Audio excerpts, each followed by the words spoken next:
So we're dealing right now with a lot of, again, with a lot of hate from all sides, from the different nations, and especially with the conflict in Israel right now.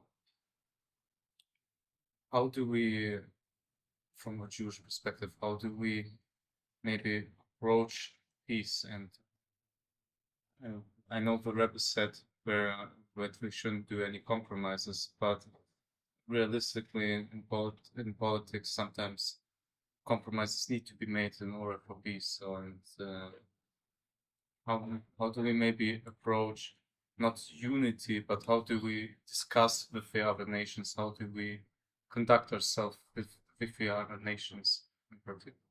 If it's too broad of a question, I can ask maybe more specific.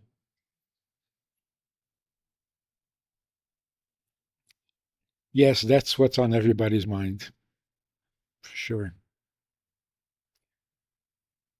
The problem is, we think, I don't know why, we think that if you make compromise, you bring peace. It never happened.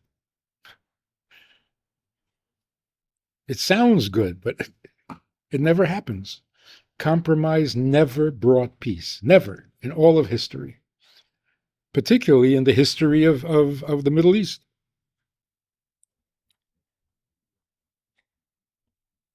It's like, how was World War II decided? By a compromise. They bombed Germany out of existence, and there was peace. There was no compromise with Germany. Compromise never brings peace. It brings a ceasefire. And a ceasefire means they have time to rearm themselves and start again. That's what's been going on. I mean, that is the history of the state of Israel. We make peace, we have a ceasefire, and then we do it again. Then we do it again. Do it again. The way to peace is the opposite. Peace means the enemy would not even think of attacking. That's peace. So, what do you do to convince the enemy that they shouldn't even think about it? Yeah. Real peace means that for 40 years, you're sure that there's not going to be another aggressive, at least 40 years. Why 40? Because after 40 years, the people, the generation that grows up, doesn't remember already how badly they were beaten up. And then they could try again. But for 40 years, the memory of the defeat is discouraging, preventing an attack. So the success of the Allies in ending World War II, it's been more than 40 years. And Germany isn't attacking anybody, and Japan isn't attacking anybody. And both countries are doing well. They're prosperous. It's good. That's been the mistake all along. And that's because Israel listens to America, to the United Nations. In other words, to countries that are not at war. You're asking a country that is not at war to tell you how to handle your crisis? They can't even think what you're going through, what you're facing, and what you're dealing with. So they say, make peace, make compromise, move over. Thank you very much for your advice, but we should not be taking advice from anybody. We are the experts at survival. Don't ask anybody's advice. That's number one. Number two, every time Israel did something exceptional, like the 6 Day War, I remember very clearly, for about 2 weeks, the whole world was in love with Israel. It was only 2 weeks. Then they started complaining. But for 2 weeks, the world was saying, wow, they're the chosen people. And they were all happy with it. Which means that when we act like the chosen people, everybody understands us. When we don't act like the chosen people, nobody understands us. So just very practically, what are we doing in the Middle East? Why are we in Israel? So if we act like the chosen people, yeah, the chosen people belong in Israel. If we don't act like the chosen people, it's like, what are you doing there? Who are you? So the solution, in very simple terms, if Israel would get up in front of the United Nations, and Netanyahu was just there, if he would get up and say, we have a new policy. From now on, we are going to behave like the chosen people, following the directions of the Torah.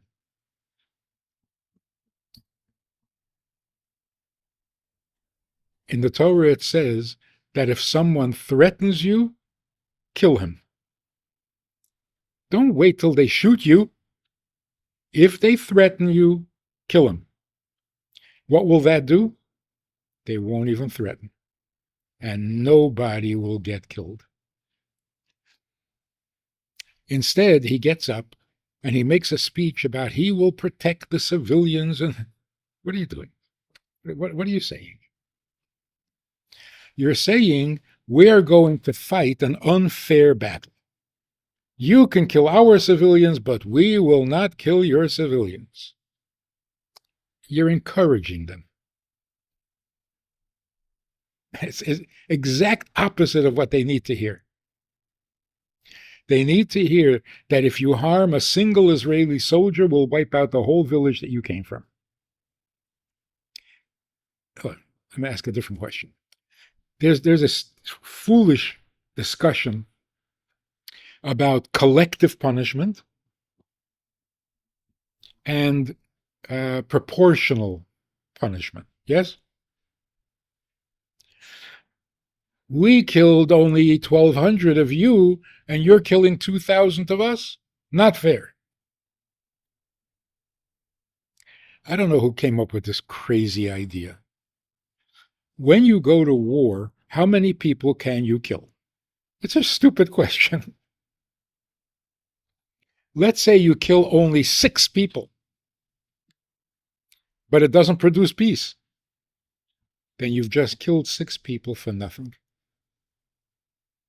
That's a sin. What does it take to bring peace? Not how many can you kill. What is that? A sale on murder? If there won't be peace unless you kill all of them, well, then you kill all of them. If you can bring peace by killing 2 very important people, then that's all you can kill. So the question is not how many. This is not potatoes. It's what will bring peace. So everybody, every country, every people have a certain condition that they can't accept. Maybe these people, killing them doesn't mean anything. They're willing to die. So no matter how many you kill, it won't change anything. Could be. So threatening them with death is not the solution. Find out, what threat would they take more seriously than being killed? Everybody has their weak spot. Figure out what it is and threaten that. Then it'll stop. Like sometimes you have to put a horse's head in a person's bed, because that's the only thing that's going to. So do that.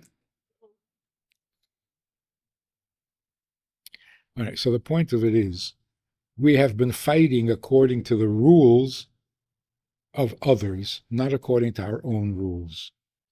Doesn't work. couple of people got together in Geneva for a conference, and they made up rules. Who were those people? What are we listening to them for? You know who those people were? The people who made the Holocaust. The same countries who made the Holocaust decided how you're supposed to fight nice. Okay. Thank you for your advice, but we don't need it. In simple words, we need to regain our confidence. We're always looking for approval. Before Israel does anything, the question is, will the United States accept this? Will the United Nations be okay with this? Why are you asking these silly questions? Because we're convinced that if we just do what we think we should do, the whole world will come down on us. It's the exact opposite. Every time we did what we thought we should do, the world loved it. Like Entebbe, violated all the rules, crossed illegally over borders, over countries, invaded another country, killed their army, not just the terrorists. And the world loved it, because that's a chosen people. That's nobody has to get killed, not even one. Just get up and say, we have a new policy. You throw a stone at an Israeli soldier, your whole village is destroyed. It'll stop. They're cowards.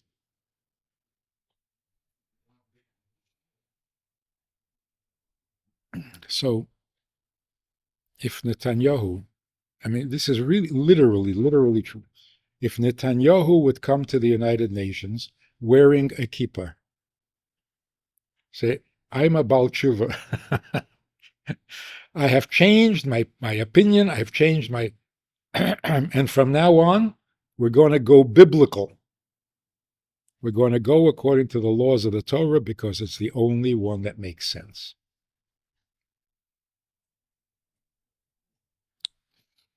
So in Geneva, they said, you know how we'll have peace? If we all promise not to kill each other's civilians, not to shoot religious places, not to shoot hospitals, not to shoot cemeteries, not to shoot on holidays. Sounds like a good idea? It's the dumbest idea in the world. You tell your enemy, I won't shoot you during your holiday. So what are they going to do? Use their holiday to attack you because you promised you wouldn't shoot them that day. It's just a stupid idea. You tell them, I won't shoot your civilians. So what are they going to do? They're going to put the civilians in front. So did you save the civilians? No, you put them in danger. Tell them no civilian is going to protect you. So they'll stop hiding their rockets in kindergartens. It's a stupid idea. The Torah says the opposite. Nobody can threaten you without getting killed. So nobody will threaten you. There won't be wars, there won't be shooting, there won't be anything. But you have to be convincing.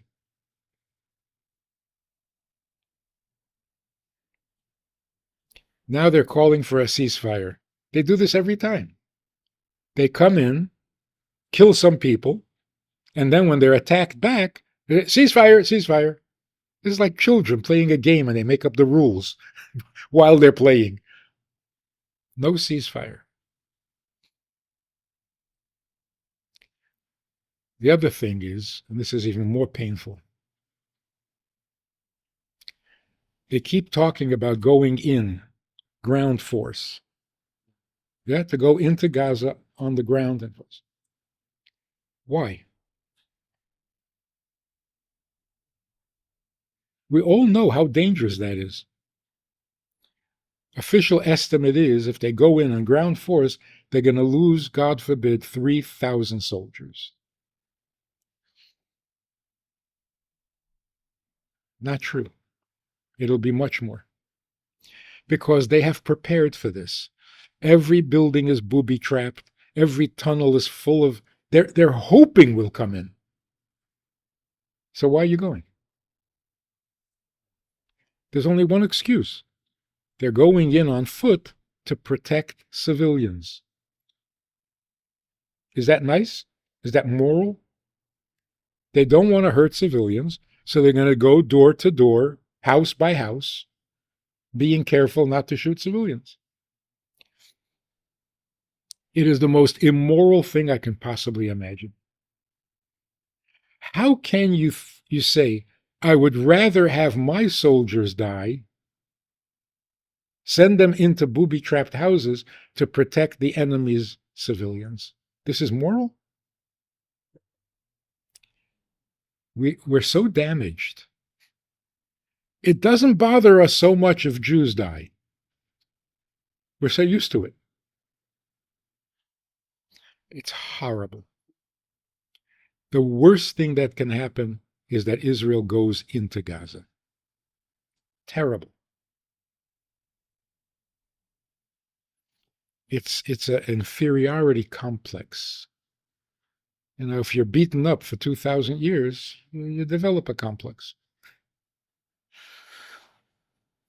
How is it okay to put your soldiers in danger in order to protect? I don't get it.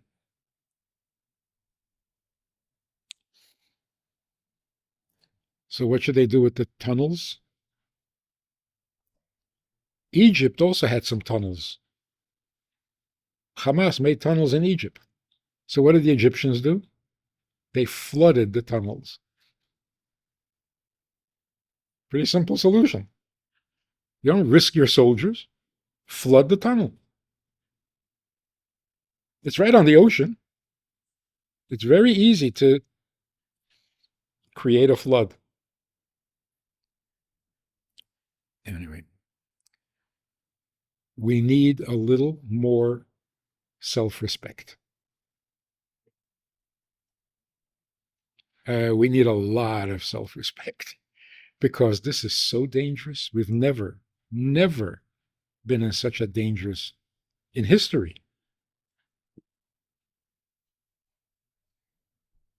Yeah. Even during the Holocaust, the exception of Jerusalem. The Holocaust happened over a long period of time. Right? They were killing Jews every day for years. The danger now is in 2 days it could be all over.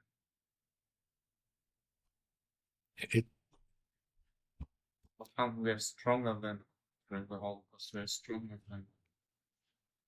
yeah, but if Iran has a nuclear weapon, one day, one attack, and it's finished. If Syria and Lebanon, it's just too scary to even think. It's a very small country. In fact, I mean, Gaza is so tiny. I don't understand. They bombed 300 sites, and they're still sending rockets. What's going on there? It's just a little neighborhood. It's not even a country. And you've been bombing it for 16 days.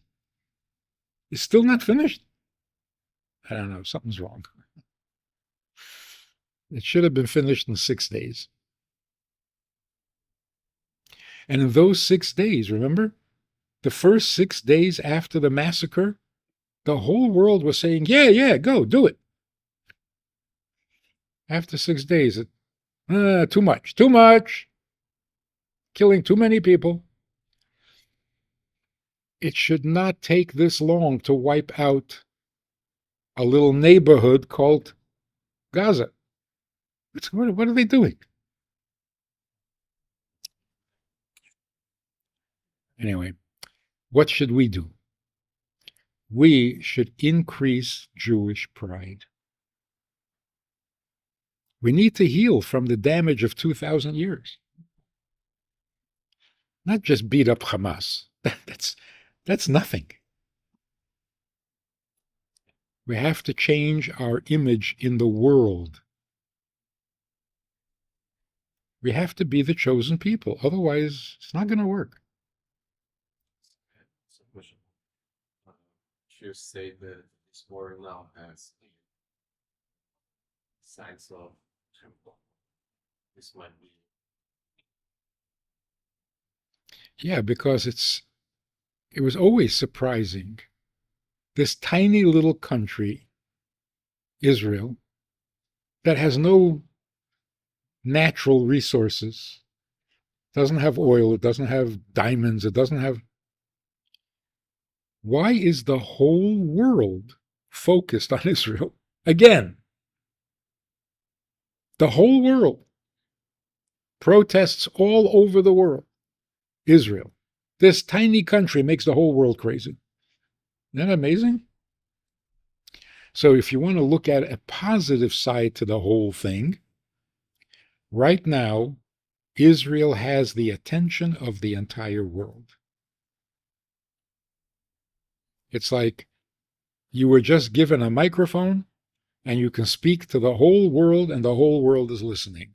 What are you going to say? Can you imagine? The whole world is listening. And you get up and say, we're going to defeat Hamas. Oh, come on. Disappointing. Say something that sounds like a chosen people.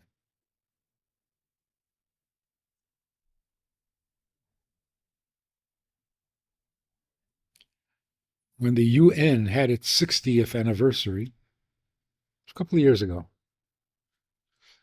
every country sent a speaker, a representative. Ariel Sharon was the prime minister at the time, and he went to speak at the UN. You should listen to his speech.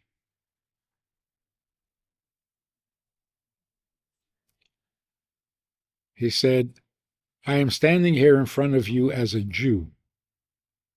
I say Israeli. He said a Jew. And Jews have a very, very strong memory.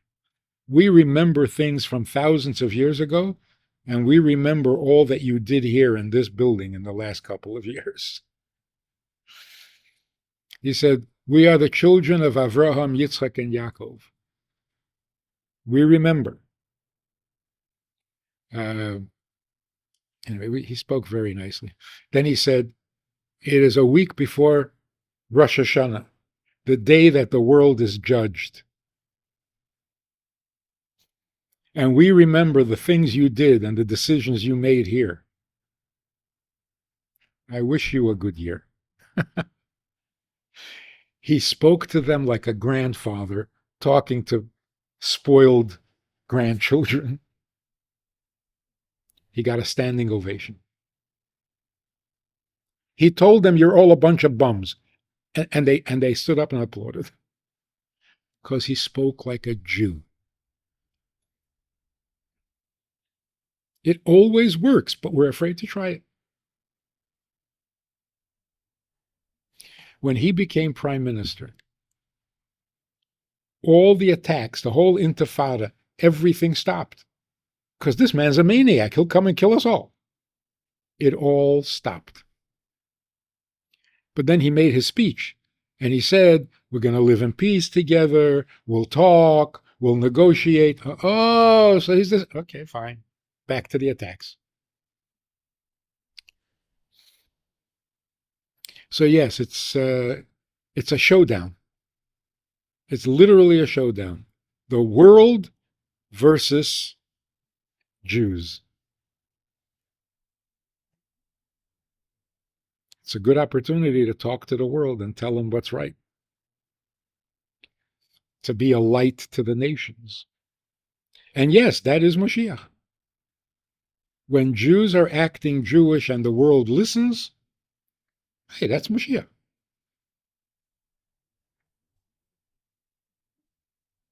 So what do we need to do everywhere in the world? Somebody said, stop demonstrating for peace. All the demonstrations, all over campuses, all over, demonstrating for peace, peace, free Palestine. Don't demonstrate for peace. Demonstrate peace, not for peace. Show the world what's right. Act the way you're supposed to act, and you'll demonstrate peace, not for peace. We need to be very, very confident and proud. We're Jews. We're the only ones who still know what's real and what's true. The rest of the world doesn't even know what a woman is. They certainly don't know how to fight a war in a moral way. They don't know how to bring peace to the world. You know what's something really scary?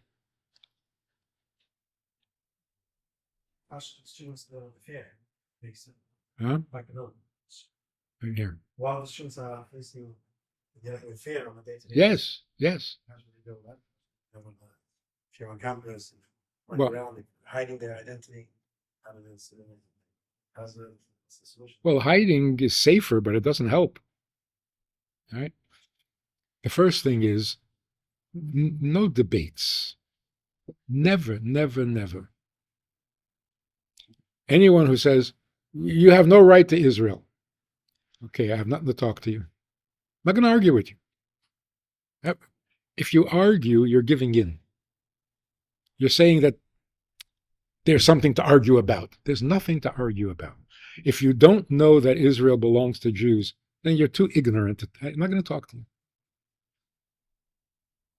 Every time we argue, they win a point. If it's too dangerous to be on campus, leave. Yeah, you're not stuck there. If it's become an ugly, bad place, leave. And don't pay tuition.